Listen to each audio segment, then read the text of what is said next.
Welcome back to another explainer, everyone. Today we're talking about something that could quite literally save you from total financial ruin.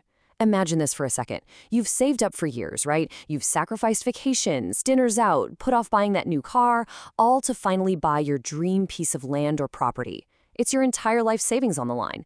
But what if that deal of a lifetime turns out to be a complete and total scam? Well, today we are breaking down the 5 absolute vital documents you must, without a doubt, verify before you ever hand over a single cent for a property. We're going to make sure your investment is bulletproof today. You know, there's a quote from our source material that really sets the tone here. Nowadays, no one is truly yours. Now, I know that sounds a bit cynical, but honestly, it's a vital mindset to adopt when you're navigating the modern real estate market. In the world of massive property transactions, blind trust is literally your absolute worst enemy. You just cannot afford to rely on a handshake, a friendly smile, or a seller's word, no matter how convincing they might seem. Okay, let's dive right into this, because here's exactly how the trap gets set. Imagine you're looking at a property that has a confirmed rock-solid market value of 50 lakh rupees. But then the owner comes up to you and says, hey, you know what? I like you. I'm going to sell it to you right now for 40 lakh. That is a massive, immediate discount. Naturally, human nature kicks in, and we instantly want to jump at this lucky break. But listen to me. A suspiciously high discount like this, it's a blaring siren. It's a major red flag that requires immediate, deep investigation. You have to ask yourself, why on earth are they so desperate to offload it? To figure that out, we're going to run through a foolproof 6-step checklist today. We'll cover 1. The truth of tempting offers. 2. Who is the real owner? 3. The old history of the land. 4. Hidden loans and bills. 5. Government approvals and layouts. And 6. The most important final rule. Let's jump right into Section 1, the truth of tempting offers. The core issue happening here is vulnerability. When a seller waves a massive, unbelievable discount right in your face, they're really just hoping your greed or your excitement will totally override your logic. They want you to rush the process. But remember, we're talking about protecting your life savings here. People pour their entire accumulated wealth into real estate because the emotional and financial stakes are just incredibly high. Verification isn't just a good idea, it's absolutely non-negotiable. You have to verify everything.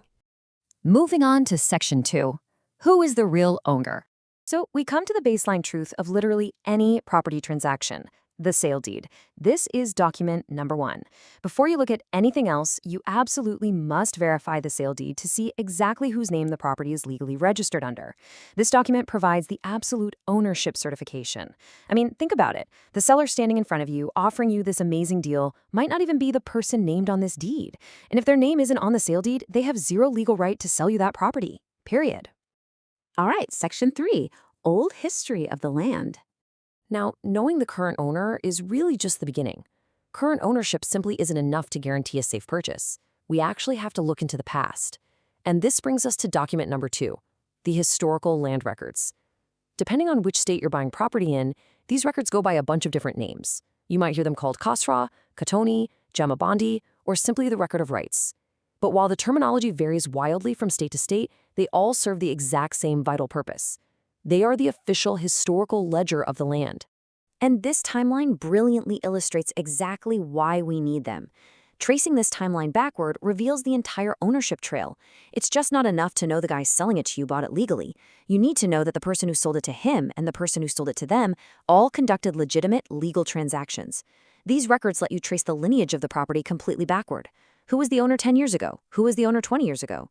If there's a break or an illegal transfer anywhere in this timeline, the property could be disputed in court and you could lose everything.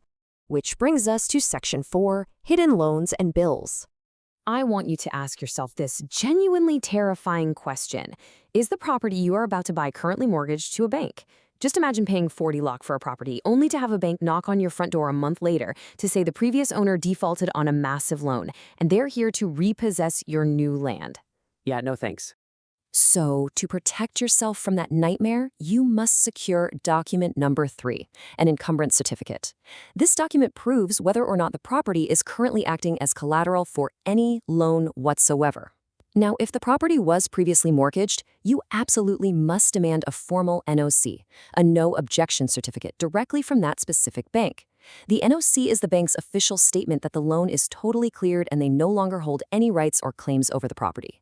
Without it, you are exposing yourself to massive, massive third-party risks. But hey, the financial checks don't stop with the banks. Document number 4 focuses on the everyday operational dues. You have to check the mutation records and ensure that the property tax is completely up to date. You also need to verify that all utility bills, specifically the electricity and water bills, are fully paid off. Because if they aren't, the exact moment you take ownership, those debts become your debts. So here's a crucial pro tip from our source material. If these dues are not cleared by the seller before the sale, you need to calculate the exact amount owed and deduct it directly from your final payment to them. Seriously, do not pay for their outstanding bills. Next up is Section 5, Government Approvals and Layouts. Document number 5 focuses on the physical reality of the place, the maps, the layouts, and the official permissions. Depending on the exact type of property you're purchasing, obtaining the correct layout approvals from local authorities, like the Nagar Nigam, which is the municipal corporation, or the Nagar Parishad, the city council, is absolutely mandatory. If the property was built without these official permissions, or if it deviates from the approved map, it could legally be deemed an illegal construction. The government could literally bulldoze your investment, so always demand to see the official stamped layout plans. And finally, we reach Section 6, the most important final rule. Here it is, clearly laid out, the golden rule. Step 1, never ever trust the documents a seller hands you blindly. With modern technology, anyone can print a fake document that looks incredibly official. Step 2, you must always insist on seeing the original, physical documents, not just blurry photocopies. And step 3, the most critical step of the whole shebang, you take those documents and you cross-check them directly with the official government records. Go down to the registrar's office, go to the municipal corporation, and verify that the government's data perfectly matches what the seller is telling you. Remember, it's your hard-earned life savings on the line here. Protect it by trusting the official data, not the seller's charm. So, we've successfully learned how to safeguard our land and general property purchases today. But what if you're buying into a high-rise? What if you're dealing with a massive corporate development company? Well, that changes the game entirely. How can you avoid builder scams when buying a flat? There are entirely different sets of documents and completely new traps to look out for in that scenario. But you'll have to join me in our next explainer to uncover those secrets. Until then, keep your eyes open, verify those documents, and happy, safe investing.